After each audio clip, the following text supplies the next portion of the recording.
20 Treasures, Rachel Mackenzie from the Royal Faculty of Procurators talks about the Christina of the Isles Charter.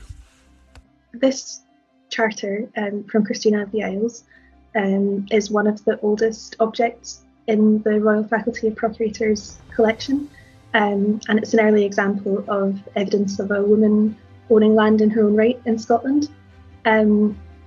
Not too much is known about Christina, but she was a member of the MacRory family, who were allies of the Bruce family and helped to secure the Bruce lineage's claim to the Scottish throne. There aren't many other records from Christina's life. We don't know when she was born or died, only that she was active at the end of the 13th and start of the 14th century, from around 1290 to 1318.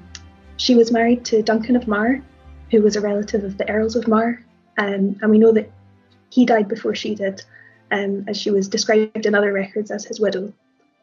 Besides this charter, another record relating to Christina is the Ragman Rolls, pledging fealty to the English King Edward I, which she signed in 1296, along with many other Scottish nobles. This charter seems to be an attempt to legitimise Christina and her line as rightful heirs to her father's title and lands. The charter grants the lands of Moidart, Arisaig and Morar, as well as several islands, including Egg and Rum, to Arthur Campbell. Christina was Alan MacRory's only legitimate child, but he also had two illegitimate sons, Lachlan and Rory, and at that time in Scotland, legitimacy was not always the most important factor in identifying an heir. So after her father's death, the lands passed to Christina's half-brother Rory, but he was killed soon after while his son Ranald was still a child, and Christina took this opportunity to attempt to take control of the lands.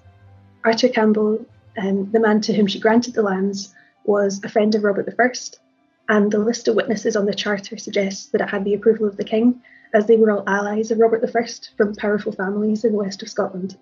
It's been suggested that Christina and Arthur planned to marry, although no such marriage occurred. In return for the land, Arthur was obliged to provide a boat with men who would be part of the king's army.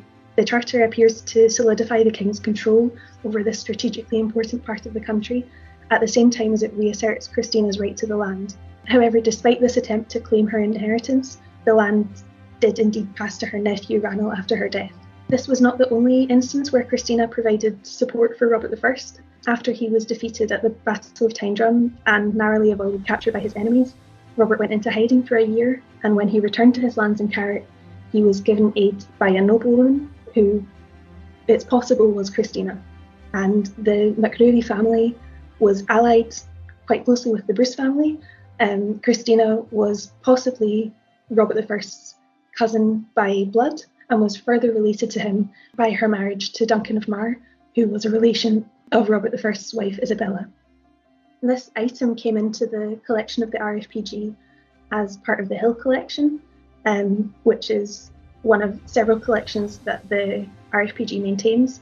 The charter was owned by Duncan McFarlane, who was a former principal of the University of Glasgow and moderator of the General Assembly of the Church of Scotland, before it passed into the ownership of William Henry Hill, who left it to the library, along with many other charters, letters and manuscripts of historical significance. I think this document is interesting because it is an early example of a woman owning land and being involved in politics.